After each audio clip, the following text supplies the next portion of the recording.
क्या पढ़े थे हम लोग? क्वेश्चन, अच्छा क्वेश्चन।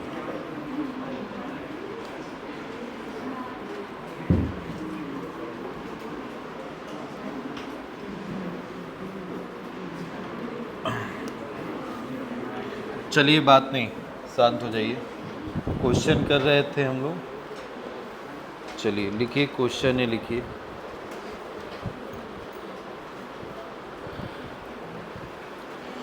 जेई वालों के लिए भी थोड़ा करा दिया जाए, 2-4।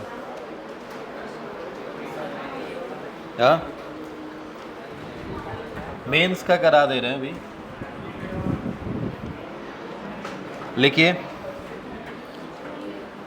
5 चार्जेस, बात नहीं, शांत हो जाओ। 5 charge plus Q, 5Q minus 2Q plus 3Q and minus 4Q are situated as shown in a figure. The electric flux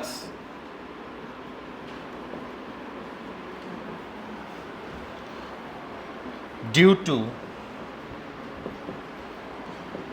this configuration through the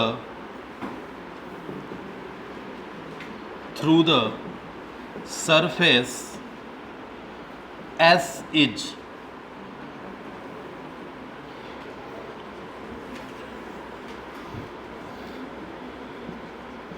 minus 4Q plus 5Q Q minus 2Q plus 3Q। अभी latest का paper अगर आपने देखा होगा तो question है 2024 9 अप्रैल evening shift का। 2024 JEE main 9 अप्रैल evening shift का क्वेश्चन है और बेसिक सा क्वेश्चन है Q upon epsilon not 3Q upon epsilon not 5Q upon epsilon not and 4Q upon epsilon not. Option में नहीं आपका 2Q। अभी पहले क्वेश्चन पूरा मैंने बनाया नहीं है। सरफेस एस ये है, मतलब सरफेस एस ये है। क्वेश्चन पढ़ो, ठीक है आपका जो भी हो। अब ऑप्शन जो बोल रहे हो एक बार ध्यान से सुन लो पहले question. 5 charges plus Q, 5Q plus में भी है minus 3Q plus 3Q and minus 4Q are situated as shown in a figure. The electric flux due to this configuration through the surface S, इसके S surface की वजह से। तो S surface पूरा ये अंदर वाला है, ठीक है, इसी सरफेस की वजह से पूछ रहा है। इसमें तुम्हें पता है कि फ्लक्स जो होता है वो total charge enclose by them, किसी सरफेस के अंदर कितना चार्ज इनक्लोज होता है उसी की टोटल वैल्यू 1/ε0 टाइम्स के इक्वल होती है। यही तो गॉस ने बताया था। तो टोटल फ्लक्स जो होगा इसमें कितना चार्ज इनक्लोज है, तो plus 5Q plus Q minus 2Q upon में एप्साइलन नॉट, यही total charge upon epsilon not. तो टोटल चार्ज कितना आया 4Q upon epsilon not. Option number D, कुछ करना ही नहीं था। नेक्स्ट लिखिए।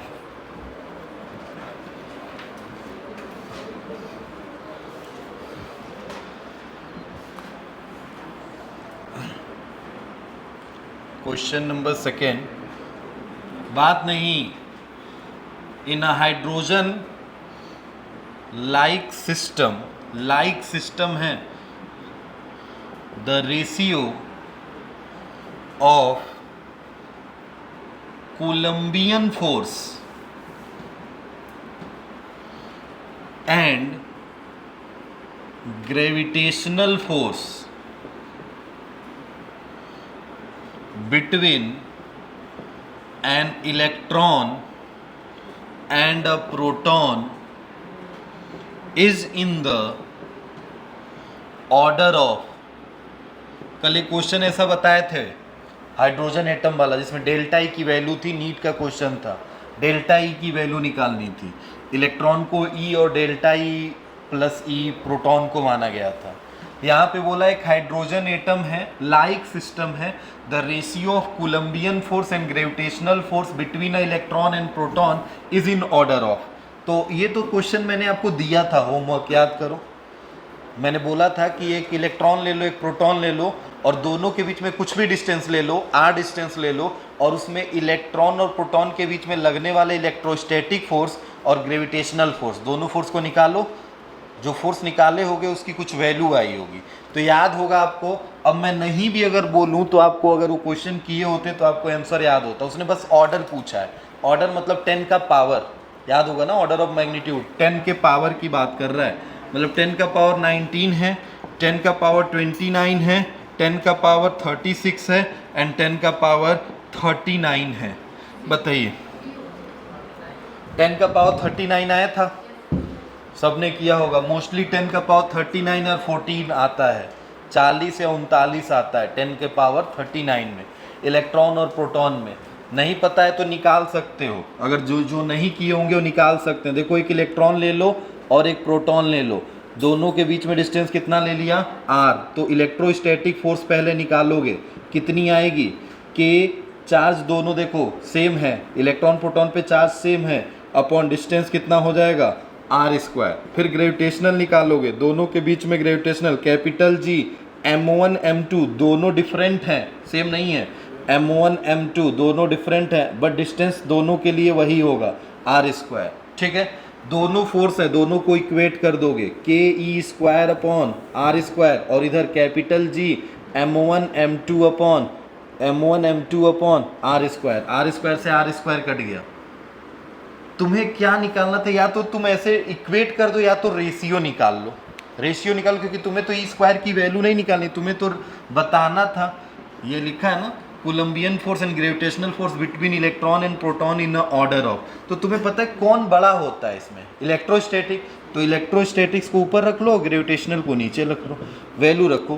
के कितना होता है 9 × 10⁻⁹, इलेक्ट्रॉन कितना 1.6 × 10⁻⁻⁻⁹, आर स्क्वायर है, छोड़ दो उसको, अपॉन कैपिटल जी की वैल्यू 6.67 10⁻⁻11। मास ऑफ इलेक्ट्रॉन कितना होता है 9.1 × 10⁻⁻31। मास ऑफ प्रोटॉन 1.67 10⁻⁻27 अपॉन में आर स्क्वायर। आर स्क्वायर से आर स्क्वायर कट गया, हमें बस 10 के पावर की बात करनी। तो ऊपर देखो 9 में से 19 घट जाएगा, ऊपर कितना बचेगा, -10 बचेगा। नीचे आओ, -11 है, -31 है, -27 है, सब तो जुड़ने वाले हैं। ठीक है, कितना होगा, 7 1 8 और 1 9 हो जाएगा, और ये होगा 3 2 5 और 1 6 हो जाएगा। 10 का पावर क्या -69 होगा, सही है ना भाई।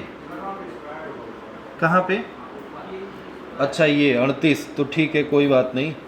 19 में 2 का स्क्वायर कर लो और 1.6 का स्क्वायर कर लो, 1.6 से तो कोई मतलब है नहीं। 38 में से 9 घटाओ, अब कितना होगा बताओ भाई, 29। ठीक है, 70 में से 69 में से 29, अब ये नीचे सही है ना, -11 -31 -27, 7 1 8 और 1 9 हो गया, और 3 2 5 और 1 6 हो गया। माइनस में ही रहेगा, माइनस माइनस जुड़ के माइनस और माइनस। बताओ क्या कितना आएगा आंसर, 40। तो 40 के इर्द गिर्द में तो यही घूम रहा है। अरे क्योंकि पॉइंट इधर उधर, समझ रहे हो ना, जैसे ये वैल्यू जब हटी होगी तो हमें, जैसे मान लो ऐसे मिल जाता है ना 29 × 10⁻40, तो इसको क्या मैं 2.9 × 10⁻, ऐसे 41 लिख सकता हूँ। तो ये क्या हमारा स्टैंडर्ड फॉर्म है ना ये वाला, तो हम तो ऐसे लिखना चाहेंगे। तो अप्रॉक्स में आंसर कितना आएगा 10⁻39 का। ठीक है, तो आप अगर चाहें तो देख के सॉल्व कर सकते हो, समय नहीं लगेगा, ऐसा नहीं है। और ये भी क्वेश्चन आया हुआ है 2024 का, 5 अप्रैल मॉर्निंग शिफ्ट का है। ठीक है,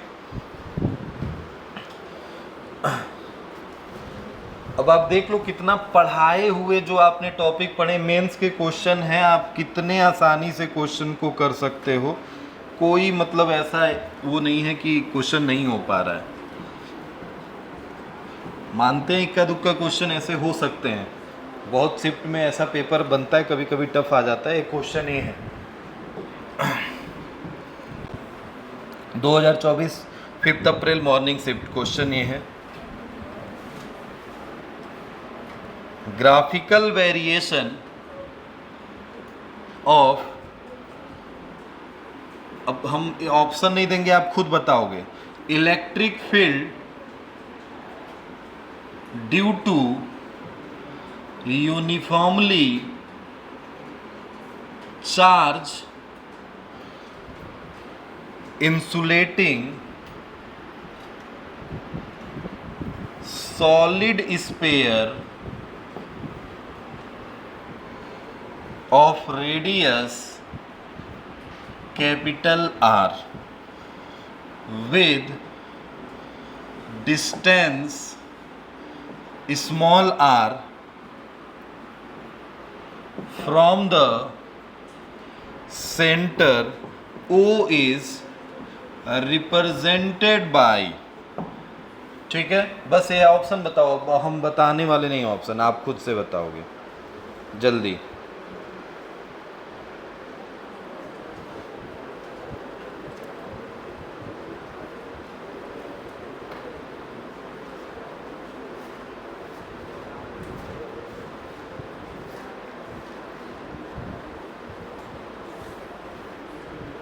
जल्दी बताओ।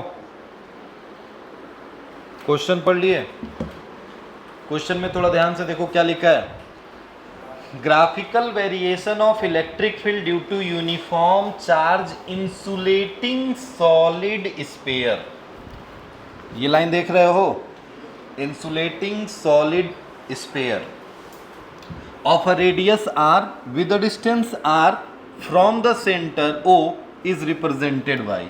ये देखो, ये स्फीयर और स्फीयर का रेडियस कितना है, कैपिटल आर, और हमें क्या बताना है, graphical variation of electric field. याद करो, मैं स्फीयर का एक ग्राफ बनवाया था, सिलेंडर का भी ग्राफ बनवाया था, तो इसमें आर क्या डिस्टेंस था, स्मॉल आर कौन सा डिस्टेंस था, एक बार बाहर निकालने का, एक बार सरफेस पे, और एक बार अंदर निकालने का। क्या यही आर की वैल्यू थी? एक बार ये, एक बार यहाँ पे आते थे तो r is equal to R हो जाता था। ठीक है, यही 3 वैल्यू थी। अब थोड़ा सोच के देखो, स्फीयर में कौन सा स्फीयर है सर, सॉलिड है। सॉलिड में भी कौन सा है, इंसुलेटिंग, मतलब नॉन कंडक्टिंग।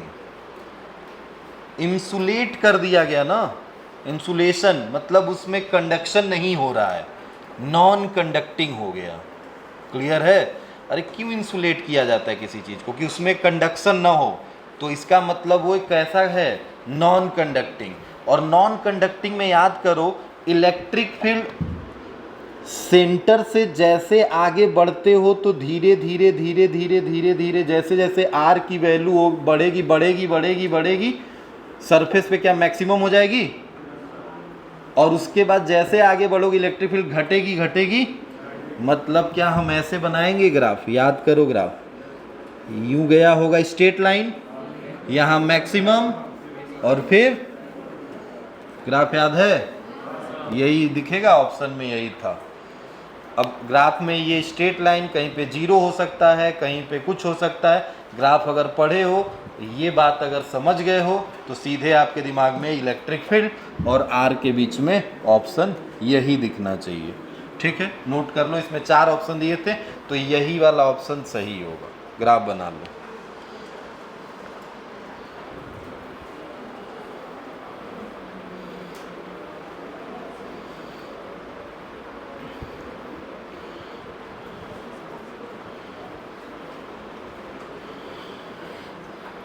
नेक्स्ट बात नहीं, 2023 का क्वेश्चन आओ, 30 जनवरी मॉर्निंग शिफ्ट। ये भी क्वेश्चन ये जो था तो उसी डेट का था, 2024 वाला ही था।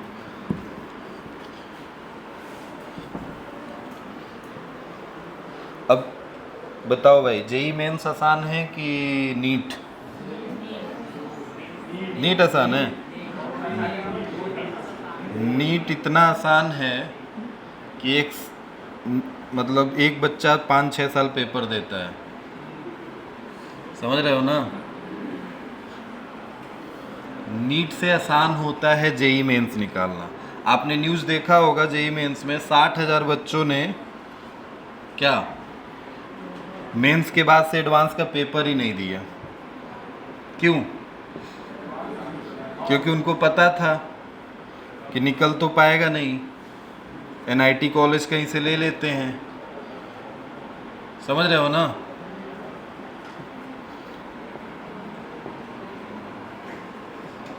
मतलब पेपर देने का मतलब,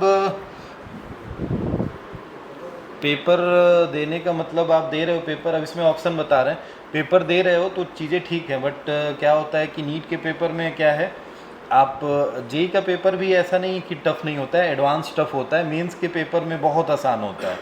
अच्छे से अगर पढ़े हो, थोड़ा सा समय दे दोगे, मेंस में 95 परसेंटाइल बनना बहुत आसान है।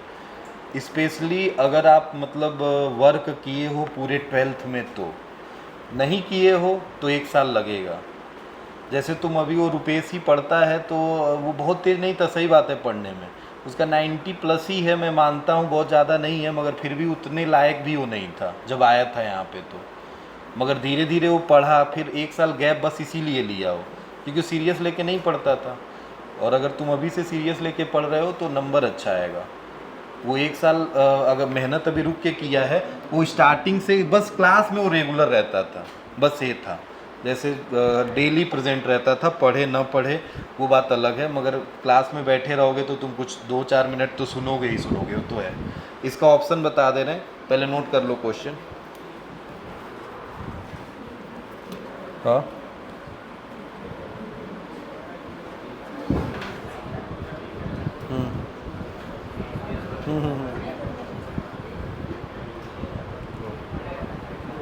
ठीक।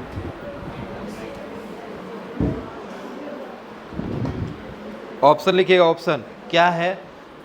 बोला electric field is a certain region is given by E is equal to this, then the SI unit of A and B are. y का पावर 3 है और x का पावर 2 है।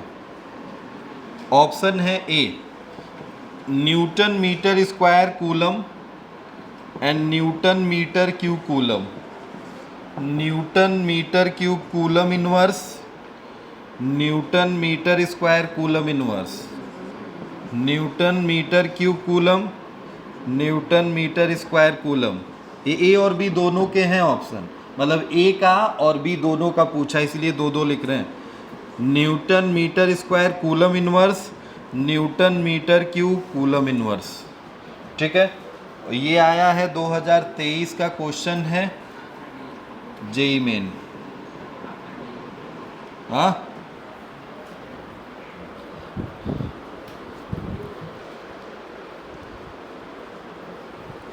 जल्दी बताओ ऑप्शन, अरे तेज बोलो।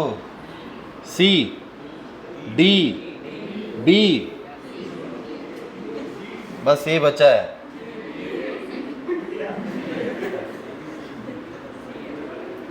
यहां तक पहुंचे हैं, डी सी बी निकालो। ए और बी के साई यूनिट चाहिए ना, ध्यान से देखो, मैं बताया हूं आपको ऐसे क्वेश्चन, आप यहाँ अभी नहीं बताया हूँ, 11th में आपको बताया होगा, मगर आपको थोड़ा सा याद होना चाहिए। आपको जब भी कोई वेक्टर रेक्टेंगुलर कंपोनेंट में दिया हो, रेक्टेंगुलर कंपोनेंट मतलब आई जे एन के कैप के फॉर्म में दिया हो और यूनिट निकालना हो, तो याद करो डायमेंशन फॉर्मूले का एप्लीकेशन। डायमेंशन फॉर्मूले के कितने एप्लीकेशन थे? 3। एक तो कन्वर्जन, यूनिट से यूनिट कन्वर्ट करना, दूसरा कंसिस्टेंसी चेक करना, इक्वेशन करेक्ट है कि नहीं, और तीसरा किसी भी इक्वेशन को डिराइव करना। अरे F is equal to 6 eta R V, Stokes law था, स्टोक्स लॉ को डिराइव किया आपने डायमेंशन फॉर्मूला यूज करके। तो 3 एप्लीकेशन था, जिसमें से दूसरा एप्लीकेशन मैंने ला check the equation of consistency, check करना, check the consistency of the equation. तो इसमें भी वही कहानी है, ये इक्वेशन दिया है तो इसका मतलब ये करेक्ट रहा होगा, ये दिया है तो हमें नहीं पता ये करेक्ट रहा होगा। ठीक है, अब करेक्ट जब कोई इक्वेशन होता है तो इसका डायमेंशन फॉर्मूला क्या इसके डायमेंशन फॉर्मूले के इक्वल होता है?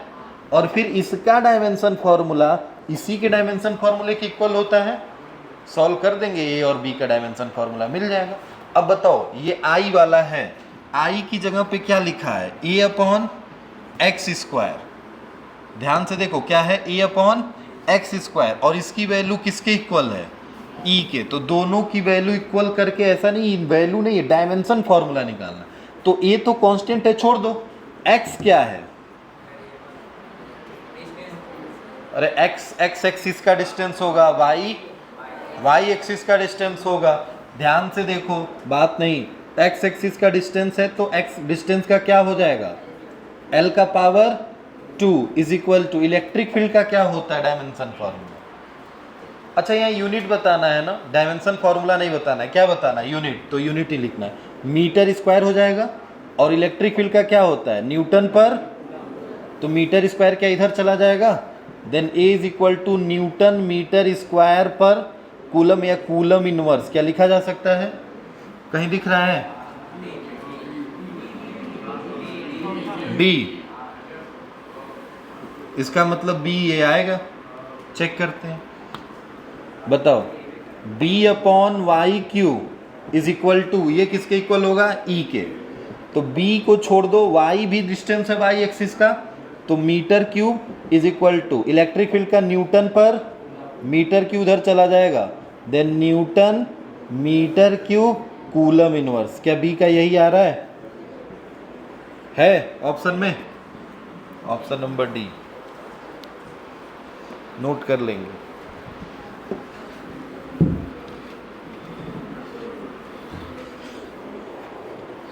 नेक्स्ट,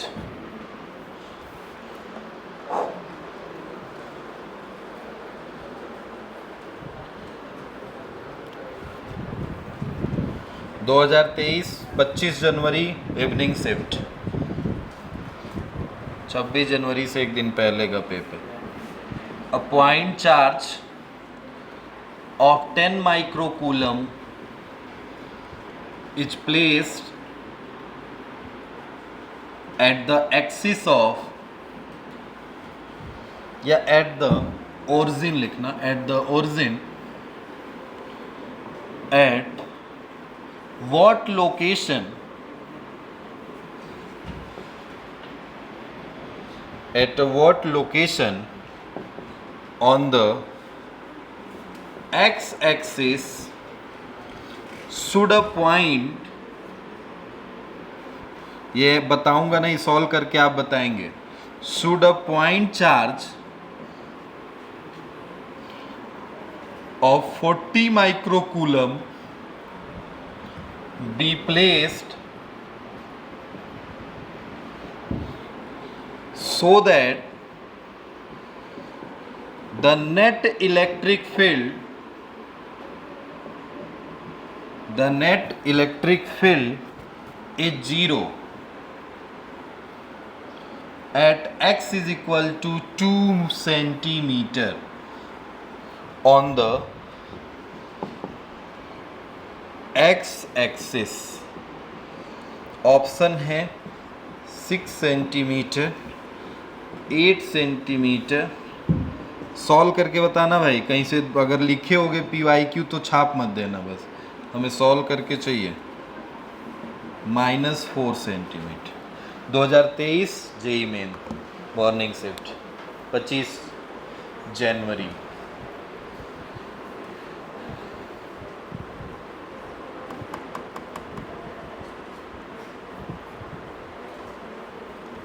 क्वेश्चन एक बार रीड कर दे रहा हूं, अगर कहीं पे दिक्कत होगा तो देख लेना। A point charge of a 10 microcoulomb is placed at the origin, at what location on a X axis should a point charge कितना 40 microcoulomb be place so that the net electric field is 0 at x is equal to 2 centimetre on the X axis. ठीक है, कहाँ पे वो charge रखा जाएगा? 40 microcoulomb वाला x axis पे उसको भी रखना है, समझ रहे हो? और एक्स एक्सिस पे 40 so that the net electric field 0 at x is equal to 2 centimetre. 2 centimetre पे उसकी वजह से 0 हो जाए। क्वेश्चन समझ गए हो कि बस फिगर बना दे तो समझ में आएगा? फिगर बनाएंगे तो आएगा। देखो ऐसे अभी आप, यही मेन मुद्दा होता है क्वेश्चन का।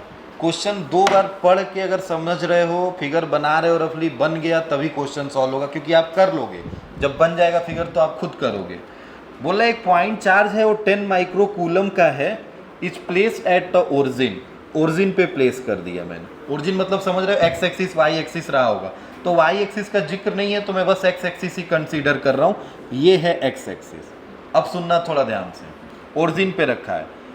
फिर बोला at a what location on X axis should a point charge of 40 microcoulomb be place. मान लेते हैं कहीं पे रखा गया होगा, एट अ व्हाट लोकेशन पूछा है ना, वही चीज निकालना है। तो मैं मान लेता हूं कहीं यहां रखा गया है, ये कितना कूलम का है, 40 माइक्रोकूलम।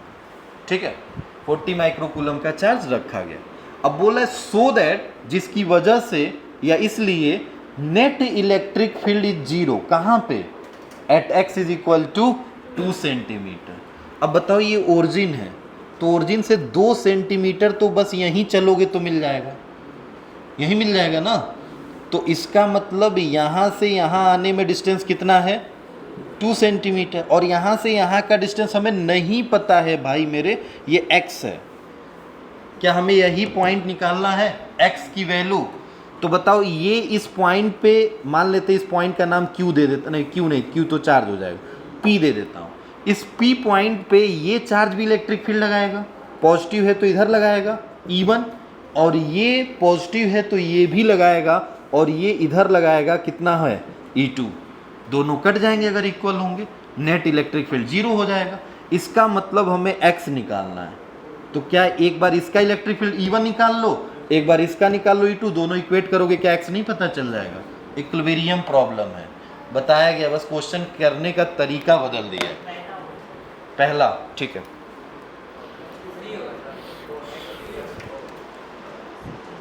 हाँ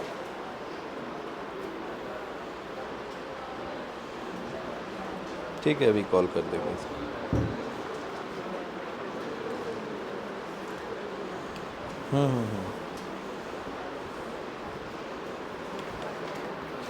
फर्स्ट आया, सी भी आया,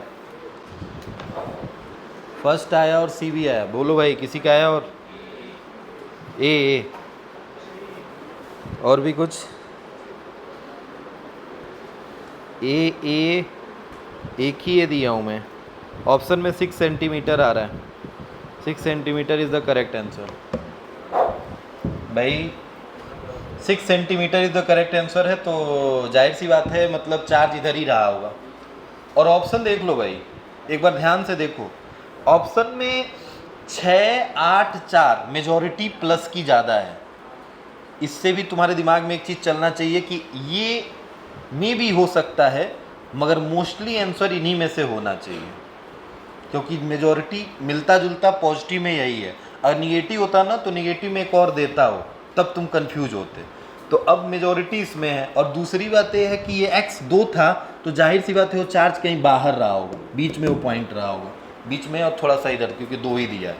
अब सॉल्व करते हैं, ये इस पर फोर्स लगाया होगा, तो k चार्ज कितना है, 10 इंटू 10⁻⁻6 अपॉन में electric field k q square होता है, k q upon r square होता है।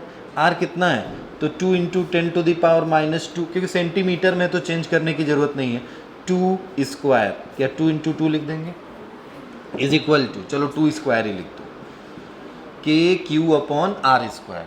और इसकी वजह से इलेक्ट्रिक फील्ड आएगा तो कितना आएगा, बोलो बोलो, के 40 है ना, इंटू 10⁻⁻6 अपॉन में x -2 का होल स्क्वायर। क्लियर है? 10 से 4 को ख़त्म कर दीजिए 4 बार में, और k से k को पूरा, 10⁻⁻6 से 10⁻⁻6। ठीक है, अब देखो 1/2 का स्क्वायर है, तो क्या इसको 1/2 का होल स्क्वायर लिख सकते हैं?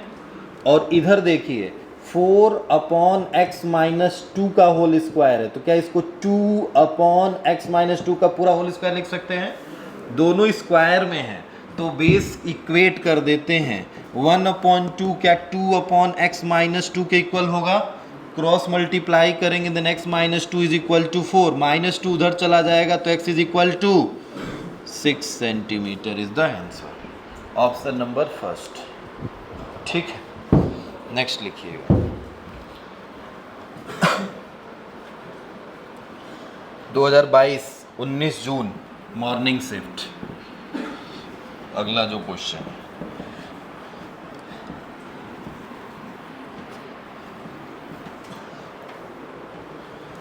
क्वेश्चन है, बताएंगे इसका भी answer. A positive particle, charge particle लिख लेना भाई, positive charge particle of 100 milligram is thrown in, अच्छा मैं इधर तक लिख रहा हूं, आ रहा है कैमरे में ना भाई, देख लेना एक बार, कैमरे में भी देख लेना, नहीं आ रहा है हाँ, in opposite direction to a uniform electric field। ठीक है, यहीं तक लिख रहा हूं। of strength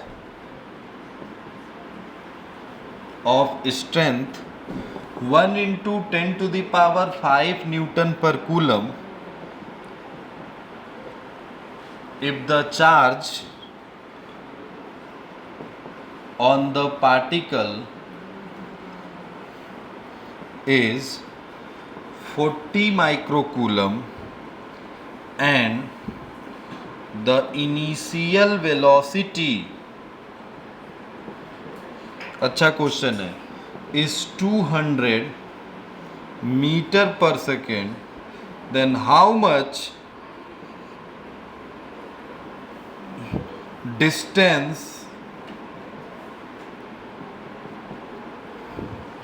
it will travel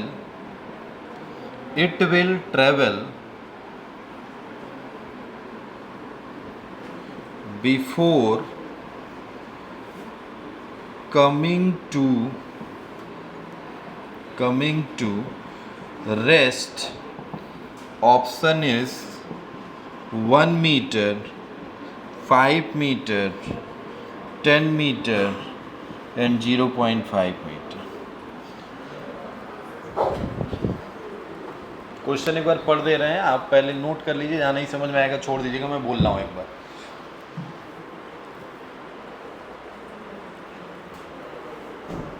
बोल रहा हूँ हाँ, बोल रहा हूँ।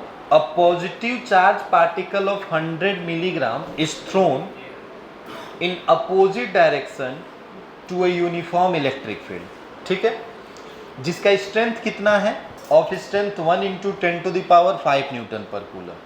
If the charge on a particle is 40 microcoulomb and initial velocity 200 metre per second, how much distance it will travel before coming to rest momentarily. आगे मोमेंटली एक word लिखा गया है, कमिंग टू रेस्ट, बट वो नहीं लिखा मैं, कोई बात नहीं। तो ए, बी और सी एंड डी में से कौन सा ऑप्शन होगा। ठीक है, इलेक्ट्रिक फील्ड के जस्ट अपोजिट डायरेक्शन में उस चार्ज को फेंका गया है, जल्दी से आंसर बताइएगा।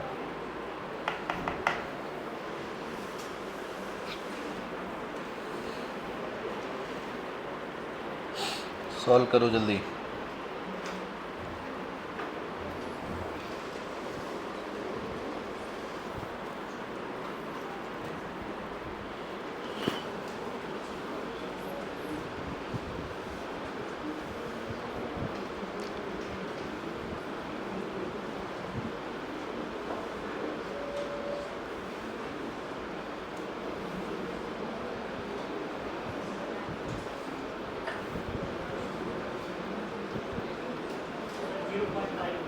जीरो 0.5।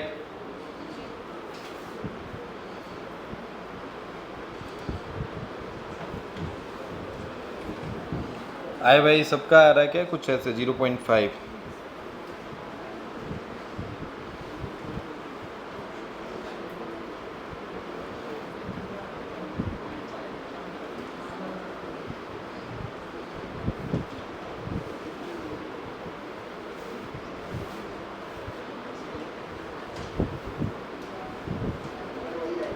हाँ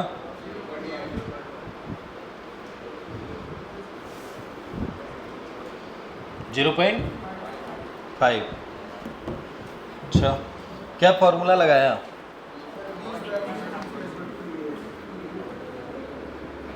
अच्छा, पार्टिकल चार्ज, ध्यान से, पॉजिटिव पार्टिकल चार्ज कितने मास का है? 100 mg। थोड़ा ध्यान से देखो, ये मास एक्स और उसका चार्ज बस उसके एक्सीलरेशन फाइंड आउट करने के लिए दिया गया है। एक्सीलरेशन कितना होता है जल्दी बताओ? QE/m होता है क्या? अरे याद रखो भाई, एक्सीलरेशन बताए थे, QE/m होता है क्या? चार्ज की वैल्यू कितनी है? चलो अभी रख देना, बाद में, पहले रखो सारी वैल्यू यहाँ रखो। वेलोसिटी, फाइनल वेलोसिटी जीरो हो रही है क्या?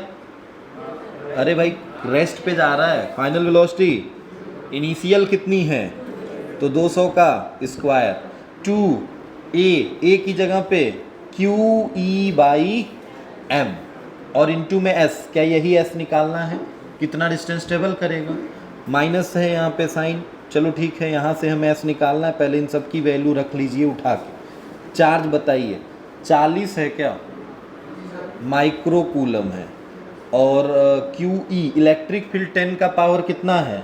5/m। मास कितना है? 100 मिलीग्राम है। मिली मतलब 10⁻³ तो ग्राम में जाएगा, और ग्राम से फिर किस में आना है? केजी में। तो केजी में आने के लिए 10⁻⁶, ठीक है, और इनटू में s। अब बस सॉल्व कर दो भाई, अब तो कर सकते हो।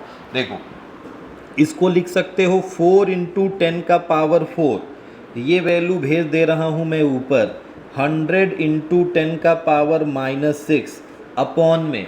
अब ये वैल्यू चली आएगी नीचे, 2 × 40 × 10⁻⁻6 10⁻5। ये मिलेगी s की वैल्यू। देख लो क्या क्या कट जाएगा। ये 2, ये 6 है, 6 है ना, और 10 का पावर यहाँ देखो 2 था और ये 4, क्या 100 2 और मिलके 6 हो जाएगा? ये भी समझ रहे हो? 10 का पावर 6, 10 का पावर -6 कैंसल आउट हो गया।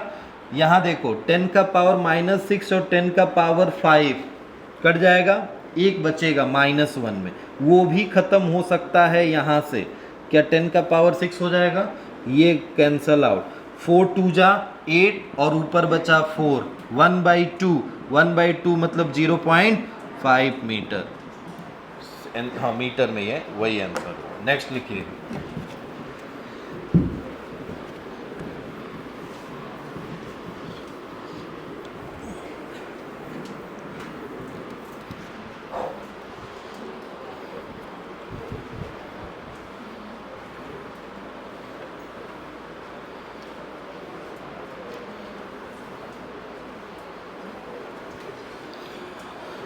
2022 का है question, 24 June, morning shift. A vertical electric field of magnitude 4.9 × 10⁵ Newton per coulomb just prevent a water droplet of a mass 0.1 gram from falling. The value of charge on the droplet will be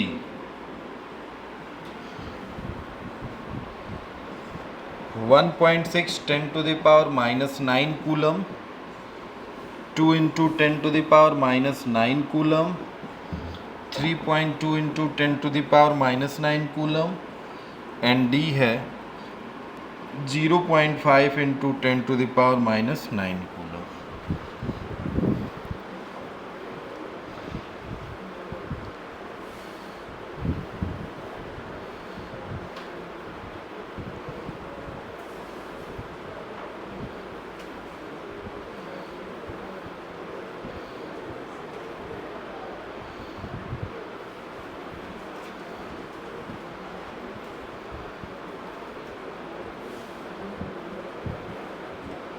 जल्दी बताओ।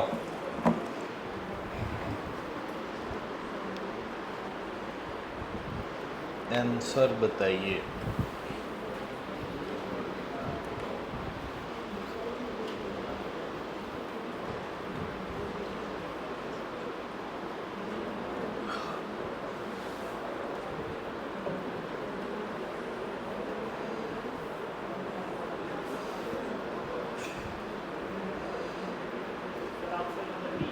Option number B, ये ठीक।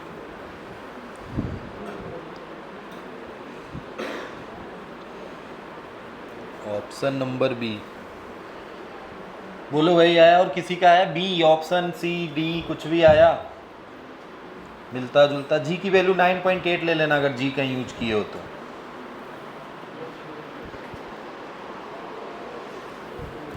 कितने हैं इसमें JEE वाले? हाथ ऊपर करें थोड़ा। 1 2 3 4। ठीक ठीक ठीक है, नीचे कर लो। हाँ, डी डी डी, ये ठीक। सुनिए, हमसे बोला एक वर्टिकल इलेक्ट्रिक फील्ड है जिसका मैग्नीट्यूड दिया है। वर्टिकल अब कैसे भी ले लो, सपोज दैट मान लो मैंने नीचे ले लिया, ठीक है,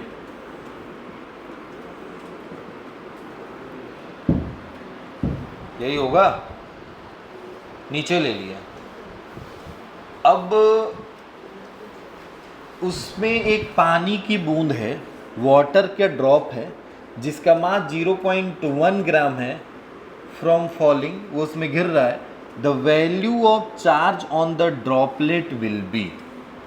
ध्यान से देखो, सपोज दैट अगर वो पानी नीचे गिर रहा है और कहीं पे जस्ट अगर वो उसको मान ले वो वहीं पे होल्ड हो गया, सपोज दैट वहीं पे वो होल्ड हो गया, तो इसका मतलब क्या रहा होगा कि उस पर कोई फोर्स ऊपर लग रहा होगा, तभी तो नीचे कौन सा फोर्स लग रहा है? mg, क्योंकि वो गिर रहा था और एक फोर्स ऊपर लग गया जिसकी वजह से वो रुक गया। तो ऊपर लगने वाला फोर्स क्या इलेक्ट्रोस्टैटिक हो गया? तो इलेक्ट्रोस्टैटिक फोर्स मतलब Q इंटू ई हो गया, क्योंकि इलेक्ट्रिक फील्ड में लगने वाला फोर्स Q इंटू ई होता है, इज इक्वल टू किसके इक्वल हो जाएगा? बस यही रिलेशन, इस पर क्वेश्चन नहीं कराया हूँ। ऑयल ड्रॉप का एक क्वेश्चन कराया था, जस्ट उसको सपोर्ट मिल रहा था, तो क्वेश्चन कराएं तो क्यों नहीं बन रहा है? क्वेश्चन पढ़ के समझ जाना चाहिए किस पे सॉल्व होगा। क्या Q की वैल्यू निकालनी है? इलेक्ट्रिक फील्ड दिया है, मास दिया है, और G की वैल्यू तो तुम्हें बचपन से पता है। देन E की किसकी वैल्यू निकालनी है? Q की। देन mg अपॉन कितना हो जाएगा? E। M की वैल्यू कितनी है? बोलो भाई, कहाँ गई? 0.1 ग्राम है ना, तो ग्राम में ही रखें?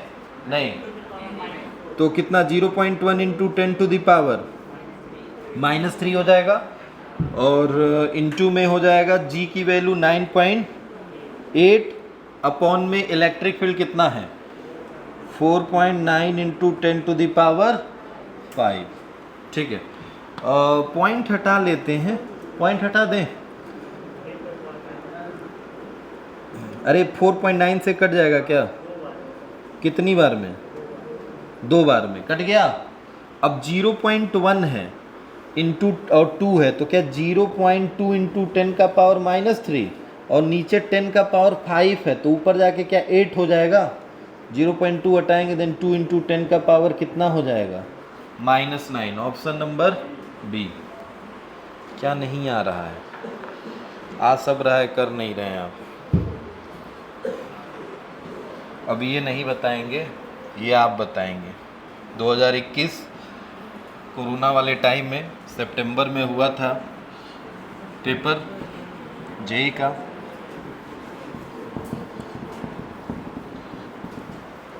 और क्वेश्चन क्या है? 2021 का क्वेश्चन है जेई मेंस का, थोड़ा ध्यान से देखिएगा। अ cube is placed inside an electric field E is equal to 150 y square j cap. The side of cube is 0.5 meter and is placed in the field as shown in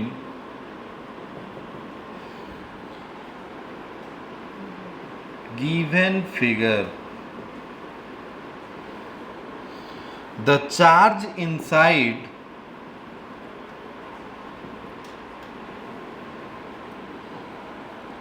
the cube is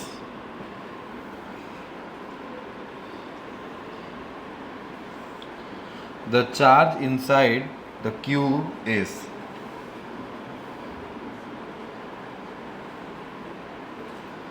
ये है figure.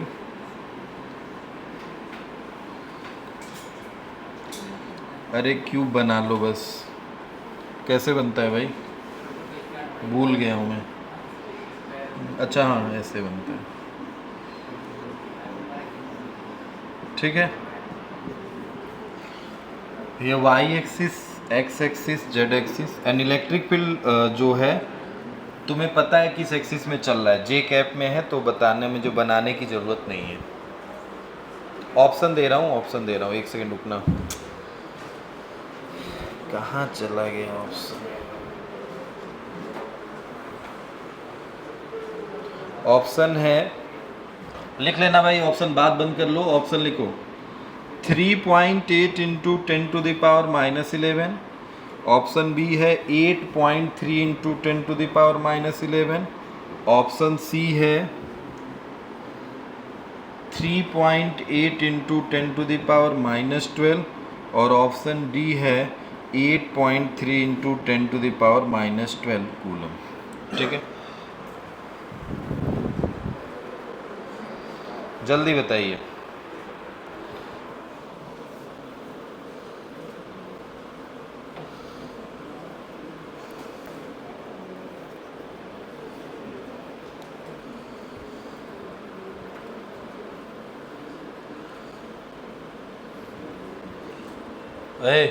Solve करो।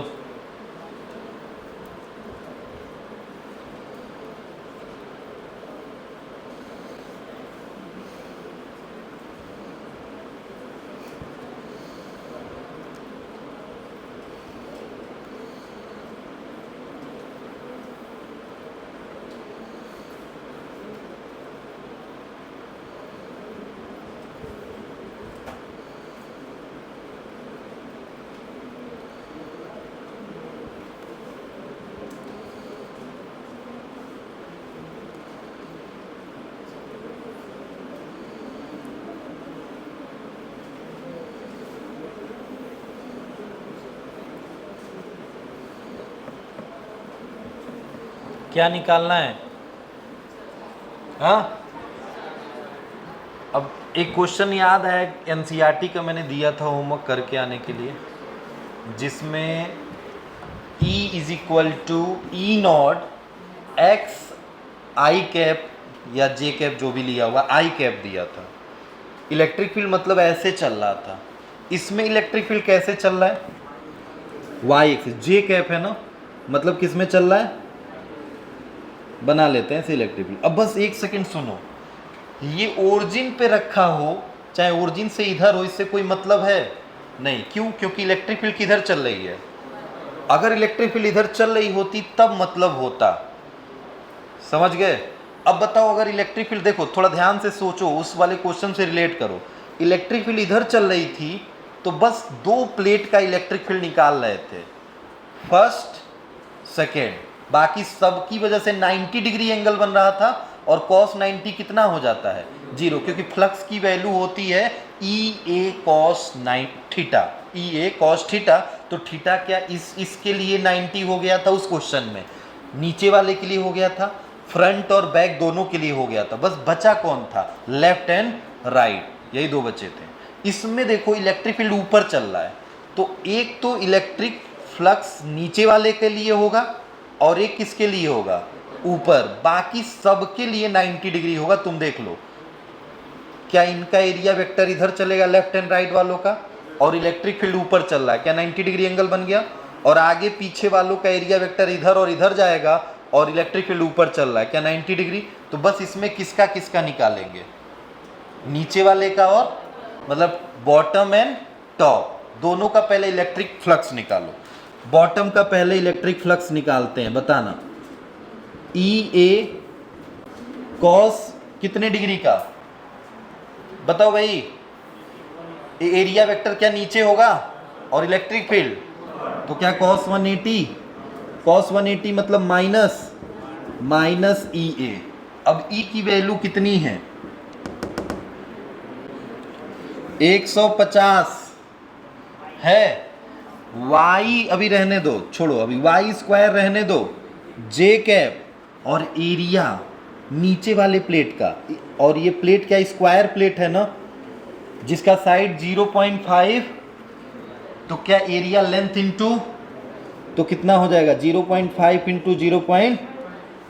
समझ गए, समझ गए इतनी बात।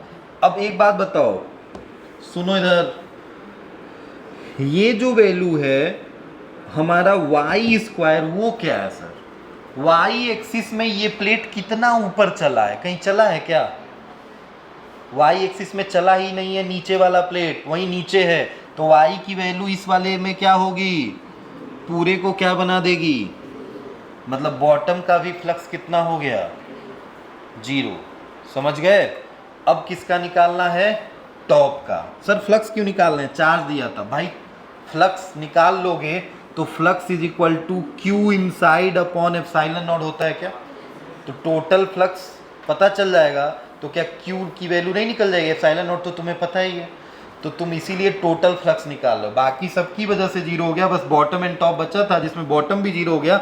अब फ्लक्स किसका निकालने जा रहे हैं, टॉप का। बताओ ई ए कॉस कितना होगा, 0 डिग्री। अरे इसका वो इलेक्ट्रिक फील्ड भी ऊपर है, एरिया वेक्टर भी ऊपर है, तो कॉस की वैल्यू, कॉस 0 कितना 1, हटा ही देते हैं, कितना हुआ ई, ई की वैल्यू बताओ, एक ध्यान से देखो, 150 वाई स्क्वायर जे कैप और एरिया कितना है 0.5 इंटू 0.5। थोड़ा एक बात बताओ, y अब इस प्लेट के लिए, ऊपर वाले प्लेट के लिए कितना होगा, 0.5 भाई, इतना ही तो ऊपर चले हो y एक्सिस में, तो y की वैल्यू कितनी होगी 0. तो क्या 150 0.5 का स्क्वायर और ये 0.5 ही है, तो 0.5 का स्क्वायर, सॉल्व करोगे इसको थोड़ा, कितना आएगा, सॉल्व कर लो ऐसे, 150 और 0.5 को क्या 1/2 लिख सकता हूँ क्या, 0.5 मतलब 1/2 होता है ना, तो 1/2 मतलब 1/4 ये हो सकता है। 150 को 16 से थोड़ा डिवाइड करोगे पॉइंट में ही आएगा, बताओ कितना आया, थोड़ा डिवाइड कर लो, डिवाइड करके देख लो कितना आएगा, जल्दी बताओ, इस वाले फॉर्मूले में रख रहा हूँ मैं,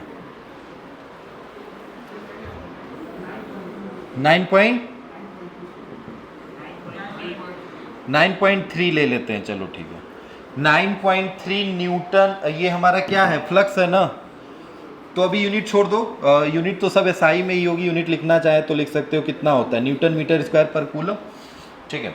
अब सुनिएगा, हमें निकालना क्या है, charge, then flux is equal to charge Q upon epsilon naught, value हो गई 9.3 क्यू, और एप्सिलॉन, क्यू को क्यू ही रहने दो क्योंकि क्यू ही निकालना है, एप्सिलॉन की वैल्यू कितनी होती है 8.85, 10 टू द पावर, मल्टीप्लाई कर दो बस आंसर दिख जाएगा, 9.3 में 8.85 का मल्टीप्लाई करो, हम कर दें, हाँ दूसरा आ रहा है, हाँ सही है, 8.3 इंटू 10⁻⁻11, यही आ रहा है आंसर। मल्टीप्लाई कर दीजिए, cross multiply, then q is equal to 9.3 into 8.85 into 10⁻⁻12। Solve करोगे 8.3 इंटू 10⁻⁻11 को। तो क्वेश्चन में थोड़ा सा चेंज था, ऐसा नहीं कि मैं क्वेश्चन नहीं कराया हूँ, आप वो क्वेश्चन किए हो, उसमें आई कैप था, इसमें जे कैप दिया है, उसमें हम लेफ्ट एंड राइट के प्लेट लिए थे, इसमें हम वाई एंड जे का। अब बात यही है, देखो एनसीईआरटी से तुम कहोगे मैच नहीं कर रहा है मैच, सारे क्वेश्चन जो भी किए, ऐसा नहीं लग रहा है कि तुम आप मतलब पढ़े नहीं हो। मेंस में क्वेश्चन जितने आएंगे 100 में मतलब अगर आपके पास मतलब इस चैप्टर से अगर 5 क्वेश्चन आ रहे हैं तो मैं मानता हूँ हो सकता है एक क्वेश्चन ऐसा हो जो थोड़े टिपिकल कंडीशन में हो, मगर 3 से 4 क्वेश्चन ऐसे रहेंगे जो तुम अगर पढ़े हो तो सॉल्व कर ले जाओगे, थोड़ा सा टाइम दोगे तो सॉल्व हो जाएगा, बस ये बात याद रखो। चलो और करेंगे? नहीं, फिर नहीं ऐसे बोल रहे हो।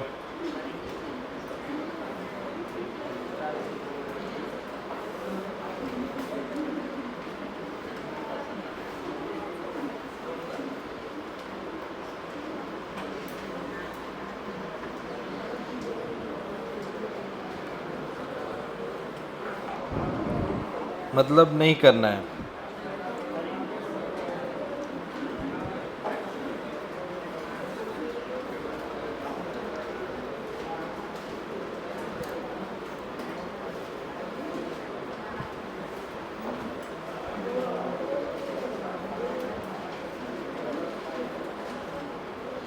जैसे अभी एक चीज़ ये भी है ना, सुन लो क्या, जैसे मान लो तुम क्वेश्चन खोज रहे हो जेई और नीट का, कि सर प्रीवियस ईयर के क्वेश्चन मिल जाएंगे अगर, तो अभी जब तक दूसरा चैप्टर नहीं पढ़ोगे, क्योंकि जो जेई नीट के क्वेश्चन आते हैं उसमें इलेक्ट्रोस्टैटिक के क्वेश्चन आते हैं, उसमें इलेक्ट्रिक फील्ड एंड चार्ज के क्वेश्चन होंगे, वो मैं मान रहा हूँ, मगर उसमें सेकेंड चैप्टर का भी क्वेश्चन होगा, जिसमें पोटेंशियल है, कैपेसिटेंस है, वो भी होगा, तो पूरा इलेक्ट्रोस्टैटिक का मिलेगा, तो आप उसमें सर्च करना पड़ेगा कि कितना हमने पढ़ा है, मगर जैसे आप दूसरा चैप्टर पढ़ लोगे तो आपके पास क्या हो जाएगा, पूरा इलेक्ट्रोस्टैटिक कवर हो जाएगा। आप क्वेश्चन कहीं भी सर्च करोगे जेई नीट इलेक्ट्रोस्टैटिक क्वेश्चन, जो भी आप जेई का या नीट का, तो आपको वहाँ से पूरा मिलेगा इलेक्ट्रोस्टैटिक का, तब आप सब कर सकते हो।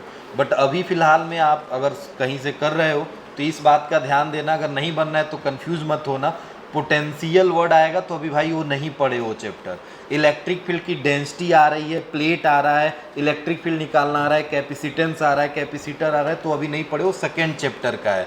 मगर जैसे जेई नीट में इलेक्ट्रोस्टैटिक पूरी यूनिट पढ़ाई जाती है, और हम अभी एनसीईआरटी के हिसाब से चल रहे हैं, इलेक्ट्रिक फील्ड एंड चार्ज पढ़े हैं, अगला चैप्टर जब पढ़ लेंगे तो पूरा इलेक्ट्रोस्टैटिक कवर हो जाएगा। क्लियर है इतनी बात? ठीक है, चलिए तब पोटेंशियल का क्वेश्चन अभी हम कर नहीं सकते हैं,